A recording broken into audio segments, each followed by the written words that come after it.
Hello friends, मैं हूं advocate Nitish Banka. आप मेरे YouTube channel leg speak legal में आज मैं आपके सामने एक बहुत ही बेहतरीन वीडियो प्रस्तुत करने जा रहा हूं, जिसमें मैं आपको ये बताने जा रहा हूं कि पत्नी के खिलाफ 340 सीआरपीसी ट्रायल कोर्ट ने चलाया और उसको लेकर पत्नी हाई कोर्ट पहुंची और हाई कोर्ट में भी पत्नी की हार हुई और पत्नी के खिलाफ 340 की कार्रवाई हाई कोर्ट ने कहा बिल्कुल सही है और होनी भी चाहिए। देखिए क्या इसके फैक्ट्स हैं और कैसे जो है 340 सीआरपीसी आपको अपने केसेस में कब यूज़ करना चाहिए। ये बहुत इंपॉर्टेंट जजमेंट है, गुजरात हाई कोर्ट की जजमेंट है। और ये जजमेंट कहाँ मिलेगी और इसकी जो डिटेल्ड रिसर्च जो मैंने की है वो कहाँ मिलेगी, इस वीडियो को पूरा देखेगा। मैं एंड में बताऊँगा कि ये सारी चीज़ें आपको कहाँ पर मिलेंगी। तो वीडियो में बने रहिए और मैं आपको जो है बता रहा हूँ कॉन्सेप्ट 340 सीआरपीसी का। आप लोगों में बहुत ज़्यादा मिसकंसेप्शन है कि पत्नी की जैसे ही पिटीशन आती है 340 डाल दो जी। ऐसा नहीं होता है। कब 340 डलेगा और कैसे डलेगा ये आप पूरा जानिए इस वीडियो के द्वारा। अब पहले इस केस के फैक्ट्स को समझते हैं और उसके बाद जो है लॉ को समझते हैं। तो फैक्ट्स ये थे कि पत्नी ने मेंटेनेंस का केस पति के खिलाफ डाला 125 सीआरपीसी में। पत्नी ने कहा कि मैं जो है हाउस होल्ड संभालती हूँ, मैं तो कुछ कमाती नहीं हूँ और मेरी जो है ज़ीरो इनकम है। ये जो पत्नी ने बोला ये चीज़ एफिडेविट में उसने लिख के दे दी, इनकम एफिडेविट उसने फाइल किया। अब मैं क्यों बोलता रहता हूँ कि आपको अपनी पत्नी की इनकम का पता होना चाहिए, क्या काम कर रही है, कितना कमा रही है। अब इस हस्बैंड को पता था कि उसकी पत्नी जो है झूठ बोल रही है और उसने तुरंत ही 340 सीआरपीसी लगा दी। बिल्कुल गलत किया, ऐसे नहीं करते हैं। और इस जजमेंट में पैरा नंबर 8 या 9 आप पढ़ेंगे, उसमें ये लिखा हुआ है कि इस स्टेज पे जो है मेंटेनेबल ही नहीं है 340 सीआरपीसी। आप अपना डिफेंस डिस्क्लोज कर देंगे और केस को बर्बाद कर देंगे। तो बेटर है कि आप ये जजमेंट पढ़िए। जैसे ही पत्नी झूठ बोलती है आपको 340 सीआरपीसी बिल्कुल नहीं लगानी है। इस जजमेंट में क्लियर लिखा हुआ है, पैरा नंबर 8, 9, 10 आप पढ़ेंगे आपको समझ आ जाएगा क्यों मैं ऐसा बोल रहा हूँ।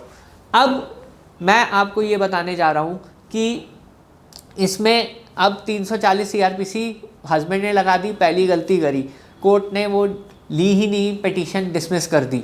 उसके बाद क्या हुआ, हस्बैंड ने उसे क्रॉस एग्जामिन किया। क्रॉस एग्जामिनेशन में उससे ये एडमिट कराया कि उसके पास 4 लाख रुपए आए थे उसके पिछले वाले हस्बैंड से, और ये भी प्रूव करा कि 40,000 रुपये महीना वो किसी बिजनेस से कमा रही है। तो उसके बाद हस्बैंड ने फिर से 340 सीआरपीसी लगाई, फिर गलती करी। ये गलती क्यों करी? क्योंकि अभी जो है कोर्ट ने ये कहा कि ये 340 सीआरपीसी मैं मेन पिटीशन के बाद ही डिसाइड करेंगे। तो यहाँ पे भी जो है 340 सीआरपीसी नहीं लगेगी। अब हस्बैंड ने उसे फिर से विड्रॉ करके जब जजमेंट होने वाली थी तब 340 सीआरपीसी लगाई और तब जो है कोर्ट ने एक्सेप्ट की 340 सीआरपीसी और ये आदेश दिया कि क्योंकि पत्नी ने एफिडेविट में झूठ बोला कि वो कहीं काम नहीं करती, इसलिए उसने जो है कोर्ट से झूठ बोला ऑन ओथ, इसलिए हम जो है 340 सीआरपीसी की कार्रवाई करेंगे पत्नी के खिलाफ। जिसको लेकर पत्नी ऑनरेबल गुजरात हाई कोर्ट पहुंची और पत्नी का ये कहना था कि जो भी उसने डिस्क्लोज किया वो उसकी नॉलेज में था। उसको ये नहीं पता था कि उसके जो फादर हैं उसके अकाउंट में पैसा डाल रहे थे या आईटीआर उसकी भर रहे थे। ये पत्नी का डिफेंस था हाई कोर्ट में, ऑनरेबल हाई कोर्ट ने।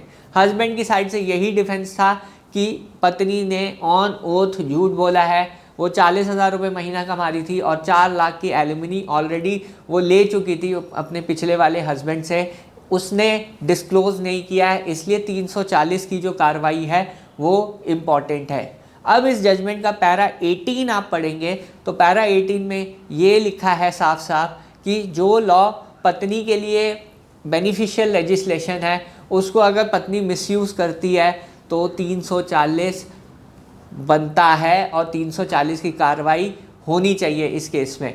तो ये सीधे सीधे गुजरात हाई कोर्ट की जजमेंट है। अब आपको पता चल गया कि 340 सीआरपीसी कब फाइल करनी चाहिए। आपको फाइल करनी चाहिए जब बिल्कुल जजमेंट पे हो या फाइनल आर्ग्यूमेंट पे हो केस, तब आप अपनी 340 सीआरपीसी की जजमेंट फाइल कीजिए। ऑन ओथ जब क्रॉस एग्जामिनेशन हो जाए उसके बाद आप 340 फाइल कीजिए जब आपका जजमेंट पे हो केस। और दूसरी चीज़ आपको जो है क्या कब जो है 340 कोर्ट लगा सकता है, जब पत्नी ने ऑन ओथ झूठ बोला हो तब जो है 340 सीआरपीसी लगेगा। ये नहीं कि सीधा पटिशन फाइल कर दी आप 340 की एप्लीकेशन लेके चले गए कोर्ट में, ऐसा नहीं होता है। ऐसे में आप अपना केस खराब करेंगे क्योंकि पत्नी को पता चल जाएगा और वो उसको कवर अप करने के लिए बहुत सारे डिफेंसेस बना सकती है। आपको बिल्कुल एंड में फाइल करना है जब जजमेंट पे हो केस 340 सीआरपीसी। उससे पहले आपको 340 सीआरपीसी बिल्कुल नहीं फाइल करना जब उसका झूठ जो है ऑन ओथ हो जाए।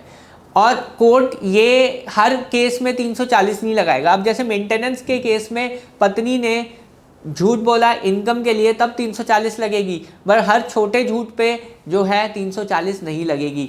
हर एक झूठ पे नहीं लगती है, सिर्फ जो मटेरियल अगर है झूठ बोला है, जैसे अपना वो इनकम के बारे में झूठ बोला, तो ये एक इशू था 125 सीआरपीसी पे, क्योंकि 125 सीआरपीसी में इनकम के बेसिस पे ही तो मेंटेनेंस फिक्स होती है। अगर इनकम ही झूठी होगी तो फिर गलत कोर्ट जो है एक्शन लेगा। तो इससे क्या है, डायरेक्ट एडमिनिस्ट्रेशन ऑफ जस्टिस पे इम्पैक्ट पड़ता है।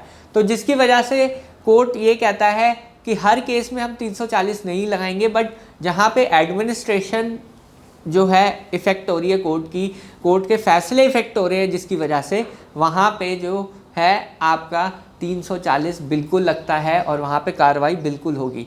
तो इस जजमेंट का लिंक आपको डिस्क्रिप्शन बॉक्स में मिल जाएगा। एक आर्टिकल है, वो आर्टिकल के बिल्कुल एंड में जो है ये जजमेंट है, और इसके साथ साथ मैं आपको और जजमेंट्स भी दे रहा हूँ इस आर्टिकल के थ्रू।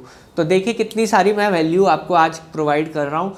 एक सब्सक्राइब तो बनता है चैनल को, और वीडियो को एक लाइक बनता है, कमेंट भी बनता है आपकी तरफ से। आप मेरे को ये बताइए कि आपको ये वीडियो कैसी लगी, तो मैं और वीडियोस ऐसी बनाऊंगा। पूरी मैं रिसर्च के साथ वीडियोस बना रहा हूँ, कोई मैं हवा में बातें नहीं कर रहा हूँ। जो जजमेंट हैं वैसे ही है प्रेजेंट करके मैं आपको पूरा लॉ सिंपल लैंग्वेज में समझाने की कोशिश कर रहा हूँ। बहरहाल वीडियो देखने के लिए बहुत बहुत धन्यवाद। अगर आपको ये वीडियो पसंद आई है तो प्लीज़ चैनल को मेरे सब्सक्राइब कीजिए, वीडियो को लाइक कीजिए। धन्यवाद, थैंक यू वेरी मच।